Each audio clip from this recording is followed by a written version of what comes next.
estávamos, nesta semana, meditando um pouco sobre o que trazer para a nossa meditação, o que trazer para o nosso amadurecimento espiritual. E de todas as eras, as igrejas, elas têm certas dificuldades. Uma das maiores dificuldades da igreja está na relação interpessoal. Porque cada um tem os seus objetivos, cada um tem os seus interesses. Todos nós buscamos, de alguma forma, crescer.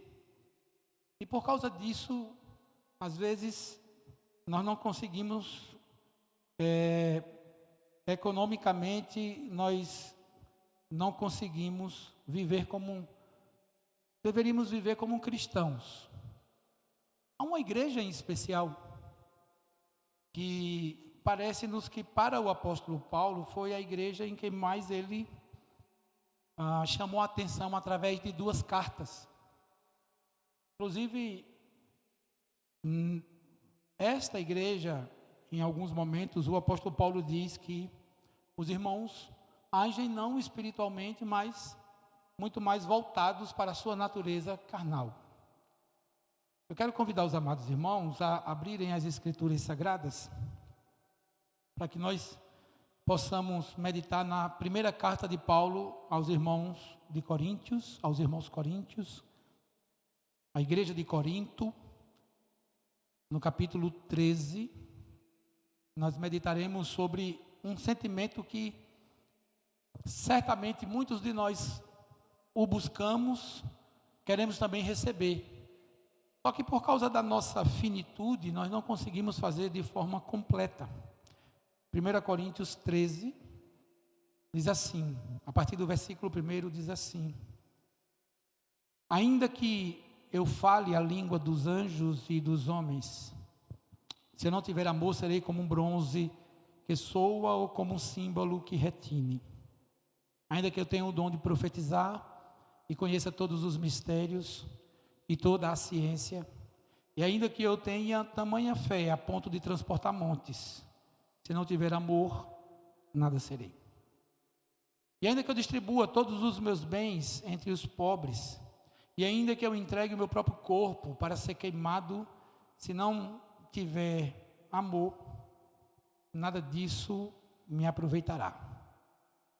O amor é paciente, é benigno, o amor não arde em ciúmes, não se ufana, não se ensoberbece, não se conduz inconvenientemente, mas não procura os seus próprios interesses, não se exaspera, nem se ressente do mal, não se alegra com a injustiça, mas se regozija com a verdade. Tudo sofre, tudo crê e tudo espera, tudo suporta. Até aqui.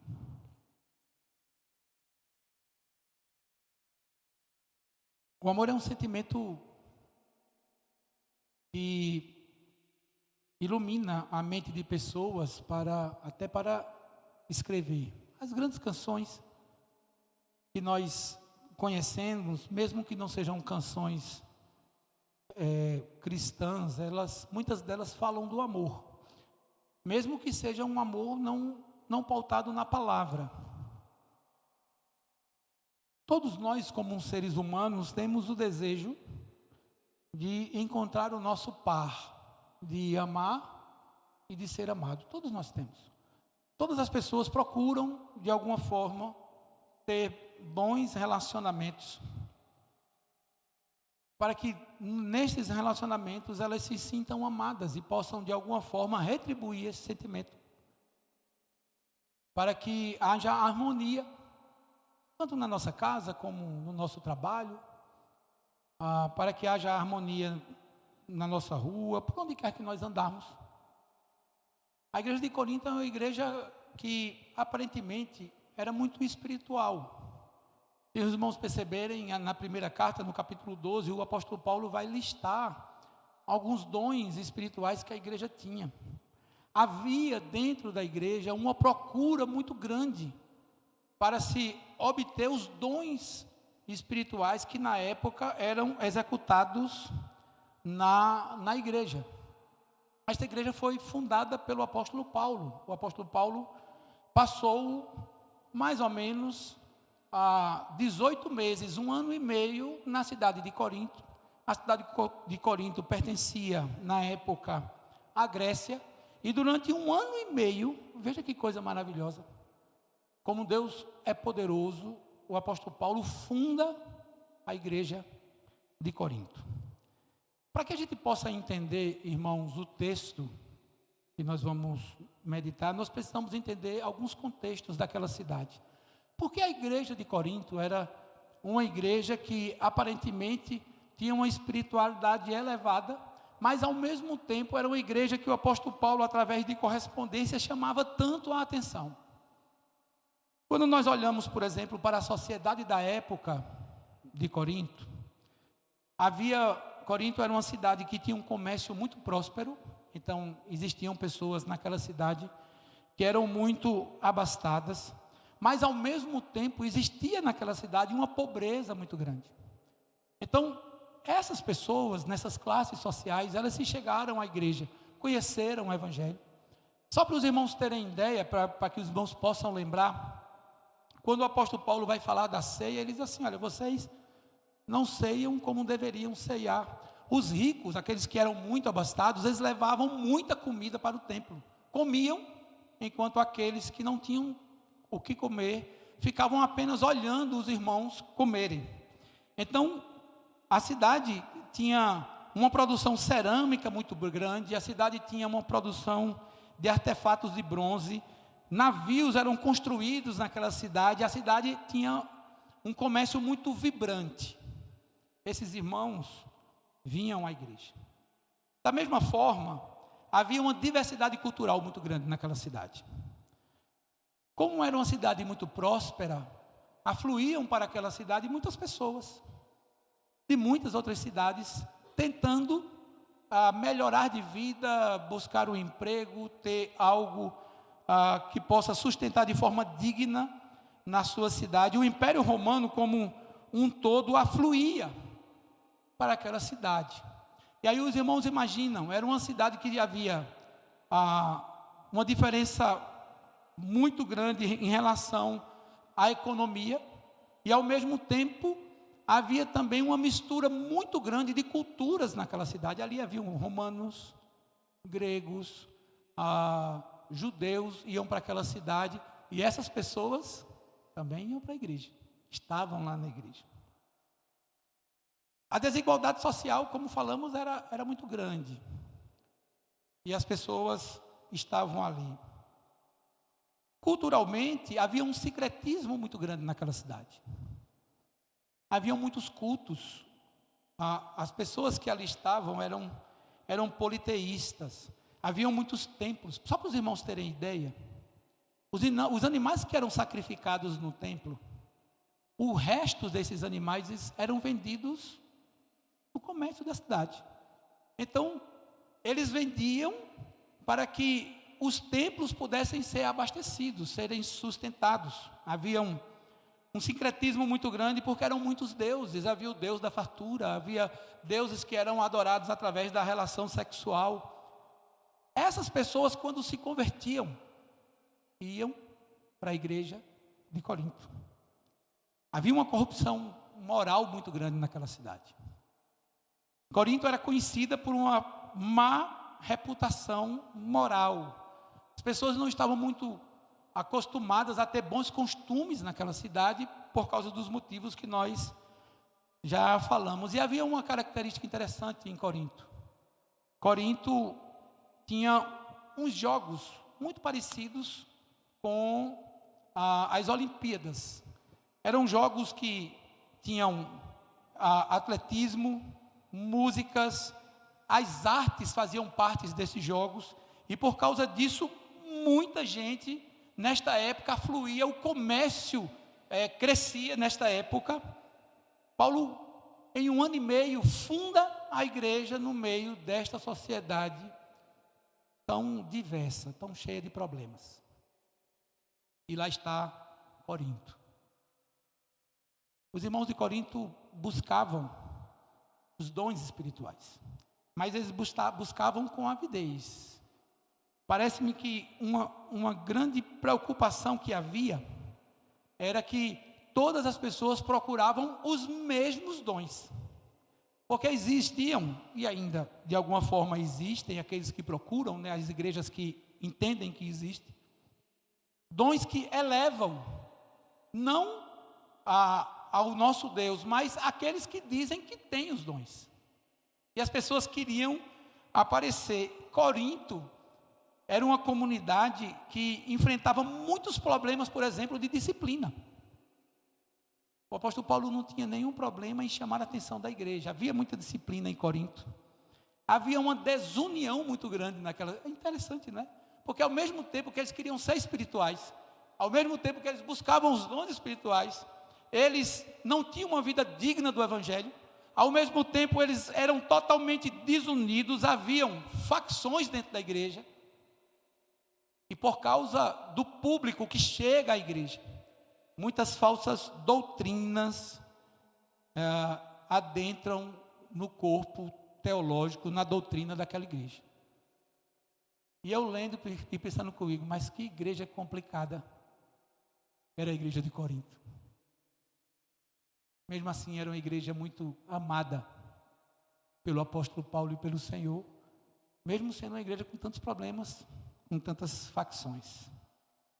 Antes de olhar para o texto que nós queremos pensar, nós temos que olhar para o capítulo 12. O capítulo 12 vai falar sobre os dons espirituais, e esses dons, segundo o apóstolo Paulo, no capítulo 4, são diversos dons, e ele traz uma lista de dons, mas a grande motivação dos dons espirituais daquela igreja, de Deus, através do seu Espírito Santo, liberar os dons espirituais às pessoas. A grande motivação era para que a igreja entendesse que tudo devia confluir para a unidade da igreja. Porque a igreja, eles viviam para si, somente para si. Eles não conseguem entender. E eles buscavam, como disse, os mesmos dons. O apóstolo Paulo diz assim, mas não é possível que vocês estão buscando sempre as mesmas coisas, dons espirituais que vão elevar a vocês e não a Deus. Por isso, no capítulo 12, no versículo 29 e 30, o apóstolo Paulo diz assim: são todos apóstolos, são todos profetas, são todos mestres, têm todos o dom de realizar milagres, têm todos os dons de cura, falam todos línguas, todos interpretam. O que o apóstolo Paulo estava dizendo naquela igreja é: olha, nós temos que diversificar, procurar entender que cada pessoa terá o seu dom, e Deus o dá através do seu Espírito Santo, conforme a capacidade de cada pessoa. Mas eles não queriam saber disso. Eles queriam falar línguas, curar pessoas, eles queriam ter conhecimentos elevados. Eles não conseguiam entender que era impossível, em um corpo, todas as pessoas trabalharem da mesma forma. O corpo tem os seus membros e cada um tem a sua funcionalidade. Eles não conseguiam entender. O que o apóstolo Paulo quer evidenciar no capítulo 12 é que a forma como os dons são utilizados, eles precisam ser orientados pela palavra, e o amor é quem deve trabalhar em cima dos dons espirituais. O que eu acho interessante, meus amados irmãos, é que quando nós observamos o texto e olhamos para nós hoje, quando eu digo nós, não a nossa igreja, mas a nossa sociedade, as igrejas que buscam viver desta forma, elas têm muitas vezes as mesmas características de Corinto. Muitas dissensões, muitas confusões. E não há uma espiritualidade elevada em relação a isso. Por isso que quando termina o capítulo 12, o apóstolo Paulo diz assim: olha, vocês podem buscar dons espirituais, vocês podem querer ser pessoas espirituais mais do que as outras, mas eu agora vou mostrar para vocês algo que é sobremodo excelente. E ele diz assim: ainda que eu fale a língua dos anjos e dos homens, se eu não tiver amor,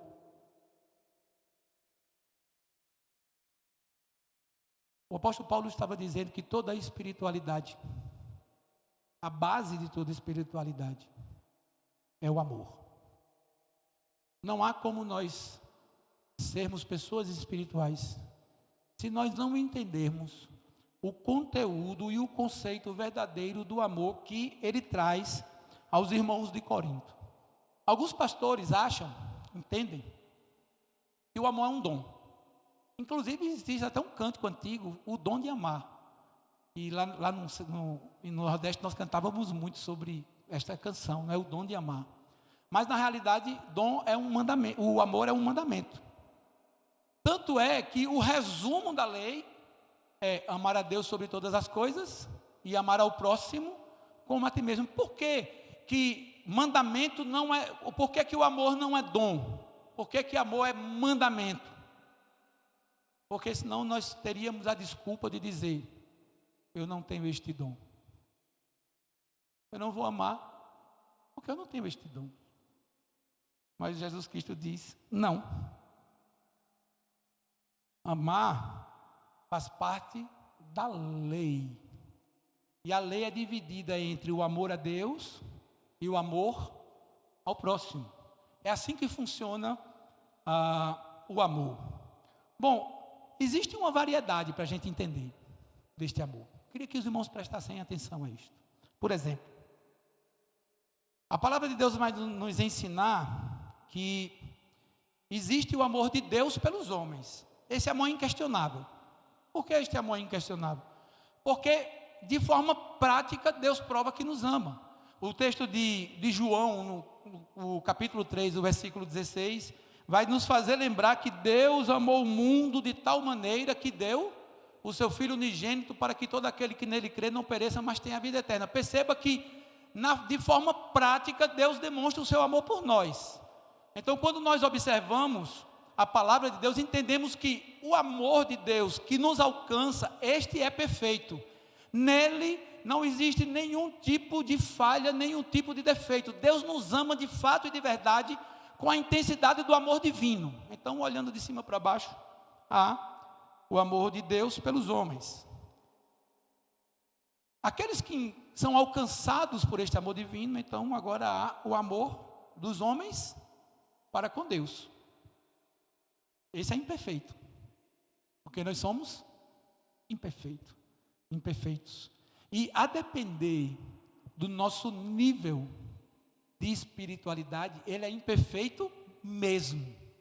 A gente não consegue amar a Deus sobre todas as coisas como nós deveríamos amar ao Senhor.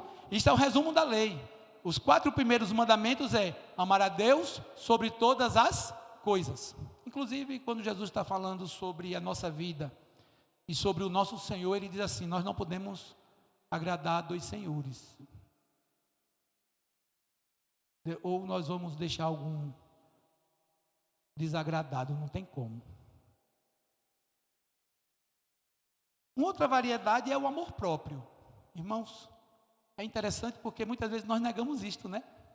Nós achamos que nós só devemos amar os outros. Mas lembra do resumo da segunda parte dos mandamentos? Amar a Deus sobre todas as coisas e amar a ti, amar ao próximo. Então isso quer dizer que eu preciso me amar. Eu preciso ter sentimentos por mim. Eu preciso cuidar de mim. Mas nós precisamos ter muito cuidado com este amor, porque é o que nos parece, nós precisamos ter uma balança. Eu preciso amar a mim, mas ao mesmo tempo eu preciso amar ao próximo. O excesso de amor por mim, em detrimento do amor ao próximo, vai nos trazer alguns problemas. Por exemplo, se eu me amar demais, certamente eu serei o ídolo de mim mesmo. O meu ego será inflado. Se eu me amar demais, eu serei o meu próprio ídolo. Então, vai fazer feito. Havia um personagem que eu assistia na TV que ele dizia assim: eu me amo. Eu me amo. Para os outros, nada. E a idolatria é pecado. Eu não posso me idolatrar. O meu ego, ele não pode ser inflado. Bom, se eu me amar demais, eu vou desprezar o outro. O outro para mim vai ser de só menos importância. A dor do outro, ela não vai pesar sobre mim. Eu ouvi um pastor pregar lá em Campinas. Ele dizia assim: eu não consigo ficar condoído com a dor do próximo. Eu fiquei imaginando, mas como um pastor não se dói com a dor do próximo? Ele diz assim: as pessoas falam para mim dos seus sofrimentos e em mim não causa nenhum tipo de sentimento. Nós precisamos nos amar, mas deverá haver um equilíbrio. Nós precisamos lembrar que o amor a nós mesmos, somente a nós, vai nos fazer lembrar dos pecados primeiros dos nossos irmãos, dos nossos pais. Eles pecaram porque eles queriam ser iguais a Deus. E amar a mim mesmo pode trazer para a minha vida, por exemplo, ganância, cobiça, presunção, falsidade, ostentação. Nós devemos ter muito cuidado quando falamos de nos amar. E por fim, o amor a mim mesmo pode me trazer um problema muito sério, que é o problema da autonomia. Eu me amo tanto que eu não dependo mais de Deus. Eu agora sou autônomo, independente. E aí eu posso me tornar egoísta e me afastar do Senhor. Em relação a essa variedade, ainda tem uma, que é amar ao próximo. João narra as palavras de Jesus Cristo, capítulo 15, versículo 12, dizendo assim: o meu mandamento é este, que vos ameis uns aos outros, assim como eu vos amei. Perceba que tanto no decálogo quanto nas palavras de Jesus Cristo há uma ordem, o meu mandamento. Jesus traz a interpretação dos últimos 6 mandamentos que Moisés trouxe ao povo. Ele diz assim: este é o meu mandamento, que vos ameis uns aos outros, como eu vos amei. O capítulo 13 traz exatamente este tema para nós. O tema do amor. E ainda nós precisamos lembrar que nós precisamos amar a Cristo. Ele é o nosso Senhor. Ele pergunta a Pedro: Pedro, tu me amas? E Pedro diz: sim, eu te amo. Ele pergunta pela segunda vez: Pedro, tu me amas? E ele diz: sim, eu te amo. Ele pergunta pela terceira vez, a palavra de Deus diz que Pedro se entristece, porque ele perguntou pela terceira vez: Pedro, tu me amas? E Pedro diz assim: Senhor, tu sabes todas as coisas, tu sabes que eu te amo. A grande pergunta para cada um de nós é: se nós de fato amamos, ou temos o desejo de amar de fato e de verdade as pessoas e a Deus. E aí nós entramos no texto. O texto, no versículo 1 a 3, vai dizer assim: ainda que eu fale a língua dos homens e dos anjos, se não tiver amor, serei como um bronze que soa ou como um símbolo que tine.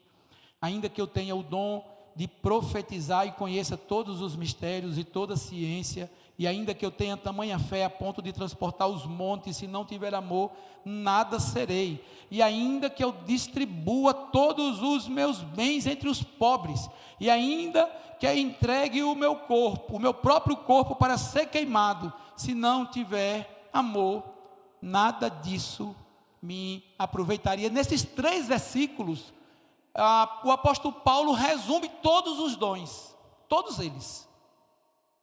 ele vai dizer assim, olha, no versículo 1 nós temos vários dons. Nós temos os dons estáticos, que são os dons de línguas.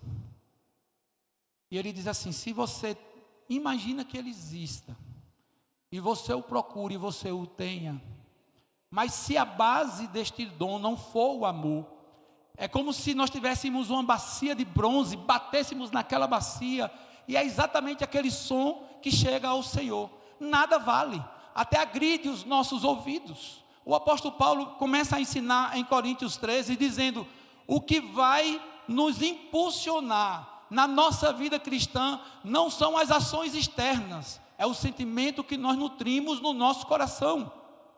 Então não adianta nós buscarmos dons espirituais, se a base deste dom não for o amor de Deus. Agora perceba que no versículo 2, ele vai falar do dom do ensino, da sabedoria, do conhecimento, da operação de milagres, os de natureza administrativa. Ele vai trazer todos os dons e vai dizer assim, se você tiver todos esses dons, se você trabalhar na igreja como se fosse um condenado, mas se este amor não fizer parte da sua vida, tudo que você fizer para o Senhor de nada vale. De nada vale.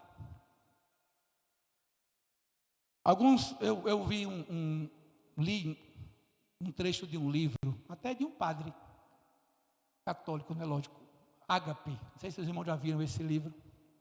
Ele diz que o amor de Deus é o amor ágape, mas na realidade isto não corresponde ao ensino da palavra. A Bíblia traz para nós 3 tipos de amor, não é? Ou 3 tipos de palavras que vão nos falar do amor, lá no original grego, que é conhecido nosso. O ágape, quando ele fala de philos, né, ele está falando do amigo. Quando fala de eros, fala também da questão sexual. As pessoas pregam muito isso. O apóstolo Paulo está dizendo não. Quando ele diz assim, se não tiver amor, ele está falando se não tiver ágape. Quando o apóstolo Paulo está falando lá aos Efésios sobre as esposas, ele diz, marido, amai a vossa esposa assim como Cristo amou a igreja, lá está a palavra ágape, do mesmo jeito. O que nós precisamos entender não são as palavras que estão no original, mas o que nós precisamos entender é o sentido do amor. De que forma eu preciso, de fato, amar as pessoas, para que tudo o que eu faça, ele seja respaldado por Deus, e ele tenha a evidência de que sou de fato cristão. O versículo 3, o versículo 4 vai dizer assim, o 4. O amor é paciente, o amor é benigno, o amor não arde em ciúmes, o amor não se ufana e o amor não se ensoberbece. Presta atenção no que eu vou lhe dizer. A partir do versículo 4, o apóstolo Paulo vai nos trazer algumas características que todo cristão deveria ter. Por isso que eu quero que os irmãos prestem bem atenção, porque eu estou falando de mim como pastor, muitas vezes eu leio a palavra e sou confrontado por ela para que eu mude de vida, em algum aspecto da minha própria vida. Então quando o apóstolo Paulo começa dizendo, olha, o amor é paciente, eu me lembrei logo, e eu fiz uma analogia do paciente de hospital. Ele tem que ser paciente mesmo, não tem? Ele vai para o hospital e fica ali esperando o resultado dos exames, o médico chegar, ele fica lá esperando. E eu li no dicionário que esta palavra, não é o vocábulo, a paciência, vem exatamente disso, de alguém que espera por algo. Mas nós estamos falando num campo da nossa saúde. Mas quando nós falamos no campo da nossa vida pessoal, ser paciente é você entender que você vai passar por problemas, mas a sua resposta a esses problemas será uma resposta branda e de espera. É isso que o apóstolo Paulo quer dizer. Quando ele diz assim, o amor é paciente, ele está dizendo, olha, existirão momentos da nossa vida em que nós teremos alguns problemas que nos tirarão do prumo, mas aqueles que são servos do Senhor, eles aprenderão a esperar. A palavra paciente, não é? Está dizendo aqui que o amor é paciente, ela tem uma ligação direta com a tolerância. Eu acho isso interessante, sabe por quê, irmãos? Porque nós somos muitas vezes intolerantes. As nossas ideias é que têm que ser aceitas. Eu não consigo aceitar o outro como ele é, com os defeitos que ele tem. A palavra que está ligada à tolerância está ligada à longanimidade. Uma pessoa longânima é uma pessoa tranquila, espera e que não trata o outro da mesma forma como ele lhe trata. Então, se nós amamos mesmo, nós precisamos exercitar a nossa paciência. Tiago, ele fala um pouco sobre a questão da paciência, né, do fruto. Ele diz assim, sede pois, irmãos, em Tiago 5, 7 e 8, ele vai dizer assim, sede pois, irmãos, pacientes até a vinda do Senhor. Eis que o lavrador aguarda com paciência o precioso fruto da terra, até receber as primeiras e últimas chuvas. Sede vós também pacientes e fortalecei o vosso coração, pois a vinda do Senhor está próxima. Parece que o apóstolo Tiago complica para nós, porque enquanto nós precisamos ter paciência na nossa vida, ele está dizendo, nós precisamos ter paciência até a vinda de Cristo. Ou seja, durante toda a nossa existência. Paciência. De vez em quando eu digo assim às pessoas, paciência. Eu acho interessante que, por causa da tecnologia, né, dos nossos dias, e nós, com um dedo, nós já obtivemos respostas de tantas coisas. Eu conversei com o filho do Cris esses dias, da casa do filho do Cris até a minha casa, ele me mandou mais de 10 postagens.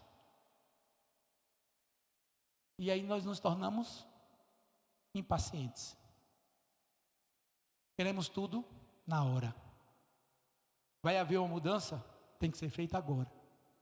Se nós vamos trabalhar, tem que ser agora. Mas parece-nos que o apóstolo Paulo está ensinando naquela igreja olha, você ama, você tem que ter paciência com você, e você tem que ter paciência com os outros. Perceba que como a palavra paciência está ligada à longanimidade, à tolerância, ela faz parte do fruto do Espírito Santo que habita em nós. Gálatas 5, 22 vai dizer assim, mas o fruto do Espírito é amor, alegria, paz, longanimidade, bondade, benignidade, bondade, fidelidade. Então o amor começa, o apóstolo Paulo começa dizendo assim à sua igreja, olha, o amor é paciente, mas também o amor é benigno.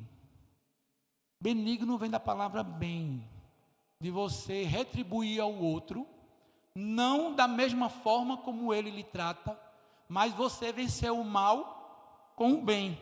Ao que me parece, quando nós agimos desta forma, nós estamos reproduzindo em nós a natureza de Jesus Cristo. Porque foi exatamente assim que Jesus Cristo fez. Quando ele estava na cruz, as pessoas diziam a ele assim, tu não és Deus, desce daí, salva-te a ti mesmo. E ele dizia, Pai, perdoa-lhes, porque eles não sabem o que eles fazem. O apóstolo Paulo, escrevendo aos Romanos, ele vai falar de que nós não devemos nos vingar, apesar de que muitos de nós, muitas vezes, torcemos pelo mal do outro, e ainda usamos a própria Bíblia como desculpa para a nossa alegria pela caída do outro. Nós falamos assim, está vendo? Mexeu com o servo do Senhor, tome. Caiu, parabéns. Muitas vezes nós tratamos dessa forma, não é?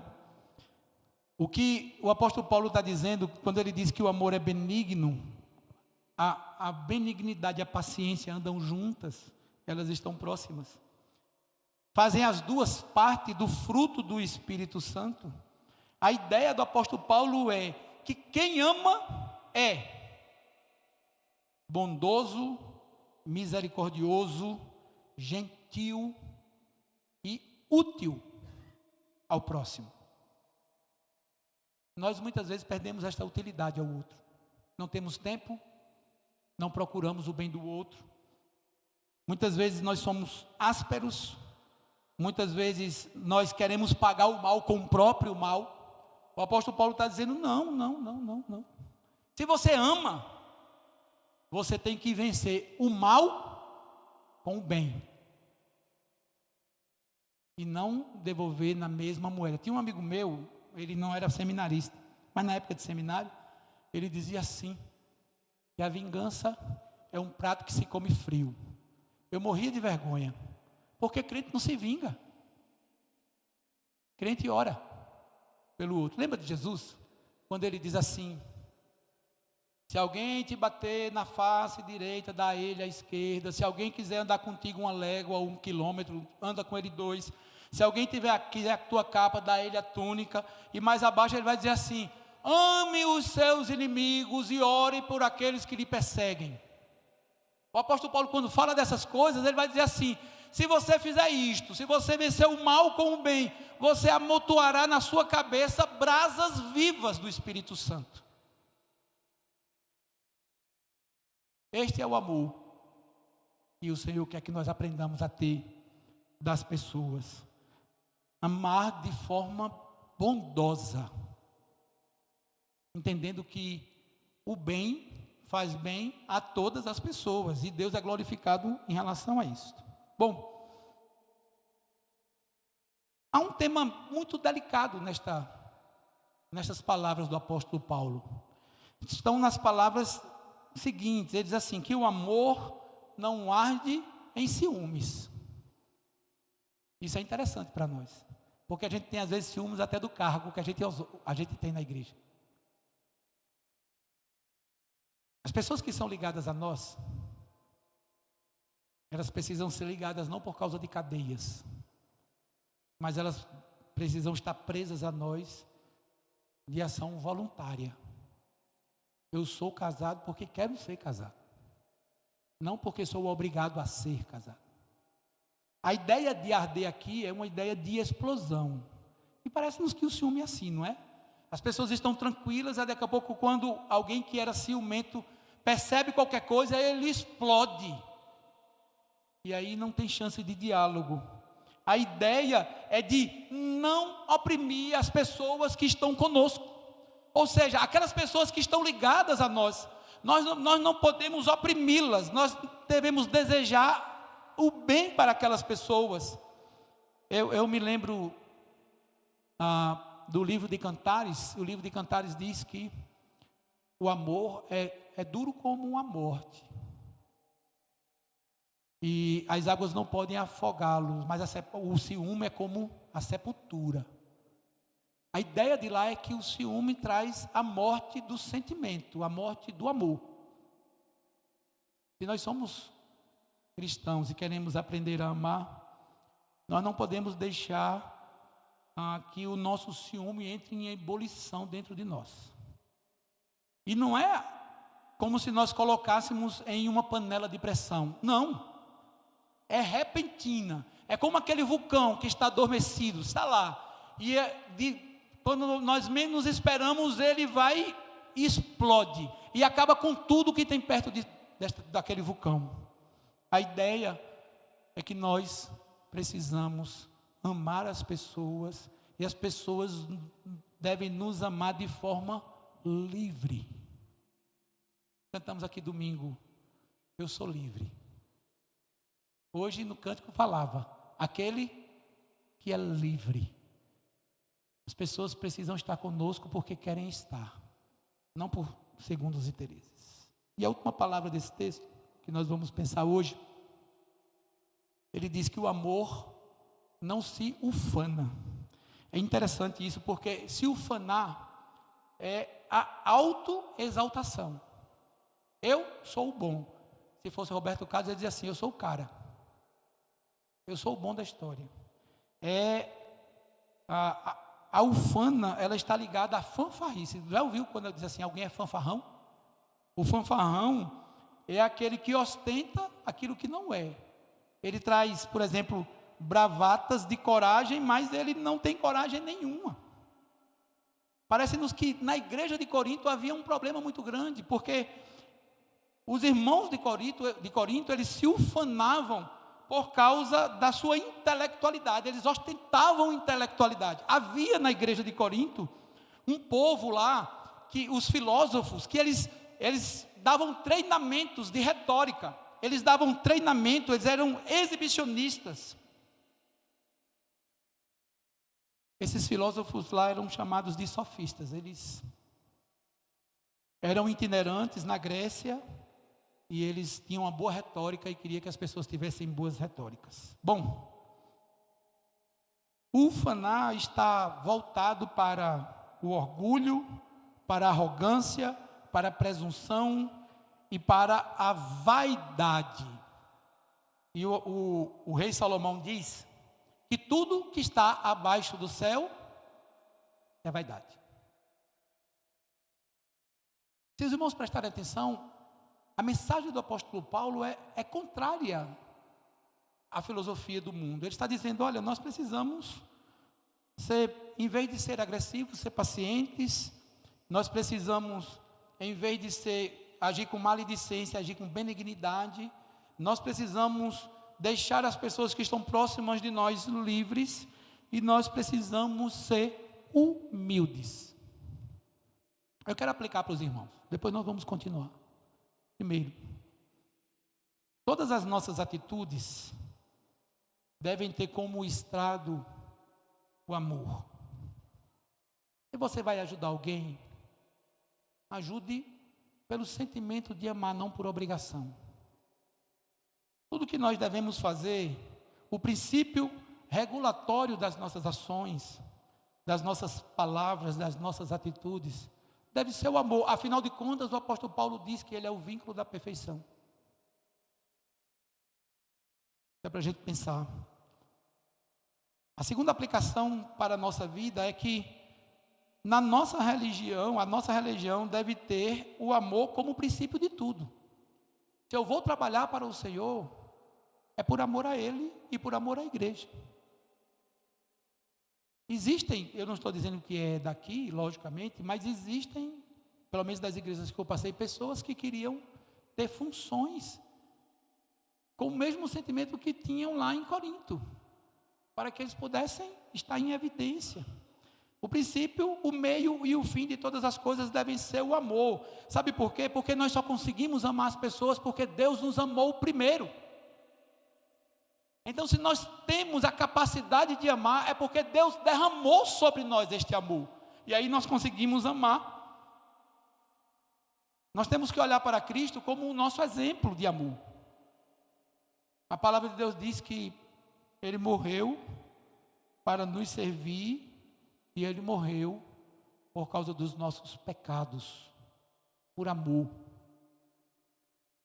Eu quero dizer uma coisa para os irmãos, que o Evangelho nos transforma e de alguma forma nos faz humildes, mas o amor, ele nos faz servir ao outro sem interesse.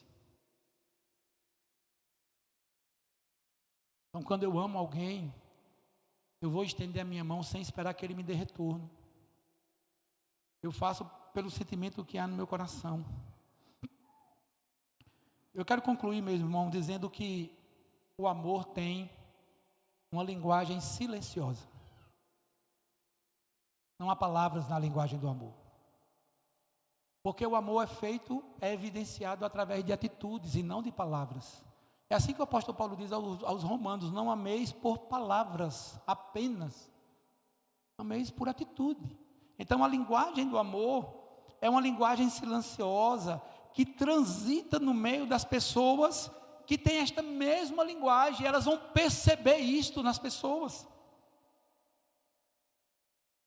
Para alguns irmãos, e eu falo de alguns de fora da igreja, a linguagem do amor é a linguagem dos tolos.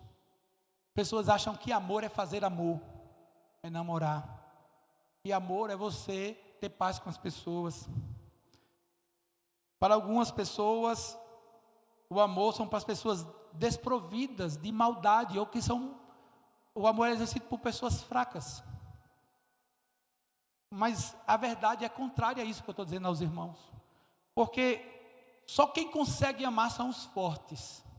Porque o amor é a negação do meu eu em benefício do outro, da felicidade do outro. Então, para eu negar tudo que eu sou, para poder transportar o sentimento para o outro, eu preciso ser muito forte.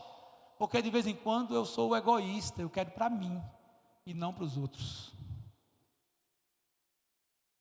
O amor não procura holofotes, nem palanques. É a linguagem do silêncio. Para encerrar, eu quero dizer aos irmãos que o amor é uma decisão, não é um sentimento. Alguns acham que sim. O amor é uma decisão. Quando nós decidimos amar alguém, não importa o que aconteça com aquela pessoa, eu decidi amar e vou até o fim. Ela pode fazer o que ela fizer, mas eu decidi amar. Pode me machucar, mas eu decidi amar. Pode ser contra mim, mas eu decidi amar. E quando nós decidimos amar, não há quem nos separe daquilo que nós decidimos amar. Deus nos decidiu nos amar, não foi assim? O apóstolo Paulo diz assim: quem nos separará do amor de Cristo? Quem? Será que são tribulações, problemas? Ele diz nem altura, nem nada. Nada. Pode nos separar do amor de Cristo, sabe por quê? Porque na economia da salvação, Cristo decidiu me amar. Mas nós amamos como deveríamos. Que tipo de amor nós nutrimos em nosso coração? Que Deus tenha piedade de nós e nos ajude a amar. Amar como Jesus nos amou.